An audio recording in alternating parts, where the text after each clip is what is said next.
रहे थे चाणक्य नीति का 10वां अध्याय। अब हम बढ़ रहे हैं 11वें अध्याय की ओर। आरंभ करते हैं। 11वें अध्याय के आरंभ में श्री चाणक्य कहते हैं कि दान देने का स्वभाव, मधुर वाणी, धैर्य और उचित की पहचान, ये चारों बातें अभ्यास से नहीं आती, ये मनुष्य के स्वाभाविक गुण हैं। ईश्वर के द्वारा ही ये गुण प्राप्त होते हैं। जो व्यक्ति इन गुणों का उपयोग नहीं करता वह ईश्वर के द्वारा दिए गए वरदान की उपेक्षा ही करता है और दुर्गुणों को अपनाकर घोर कष्ट भोगता है। आगे समझाते हैं कि जो अपने वर्ग को छोड़कर दूसरों के वर्ग का आश्रय ग्रहण करता है वह स्वयं ही नष्ट हो जाता है। जो व्यक्ति अपनों का ना हुआ वह दूसरों का कैसे हो सकता है।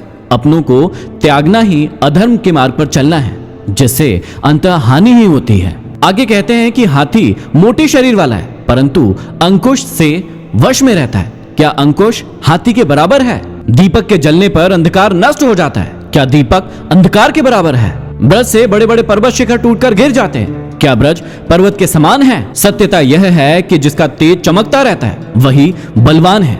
मोटेपन से बल का एहसास नहीं होता। भाव यह है कि किसी के आकार को देखकर उसकी शक्ति का अनुमान नहीं लगाना चाहिए। शक्ति साहस में होती है। आगे समझाते हैं कि घर गृहस्थी में आसक्त व्यक्ति को कभी भी विद्या नहीं आती। मांस खाने वाले व्यक्ति को कभी दया नहीं आती। धन के लालची को सच बोलना नहीं आता और स्त्री में आसक्त कामुक व्यक्ति में पवित्रता नहीं होती। अर्थात विद्या प्राप्ति के लिए घर त्याग करके गुरु के पास जाना जरूरी है। मांसाहारी व्यक्ति दया भूल जाता है।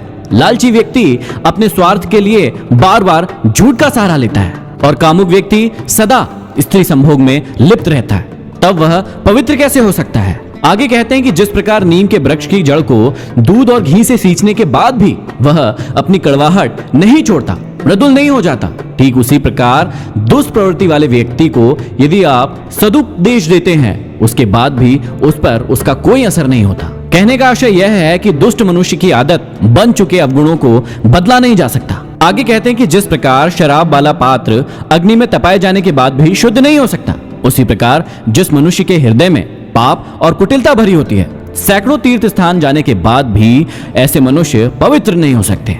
आगे समझाते हैं कि जो व्यक्ति संतोष के साथ जो मिले उसी में संतुष्ट रहता है, उसे पृथ्वी पर ही स्वर्ग का सुख प्राप्त होता है। उसे ना तो कोई दुख होता है और ना ही कोई कष्ट। आचार्य चाणक्य कहते हैं कि भोजन हमेशा प्रसन्नमुख तथा शांत भाव के साथ करना चाहिए। आगे युवाओं के लिए बहुत ही अच्छी बात समझाते हैं कि काम, क्रोध, लालच, स्वाद, श्रृंगार, खेल और दूसरों की चापलूसी ये दुर्गुण विद्यार्थी के लिए वर्जित है।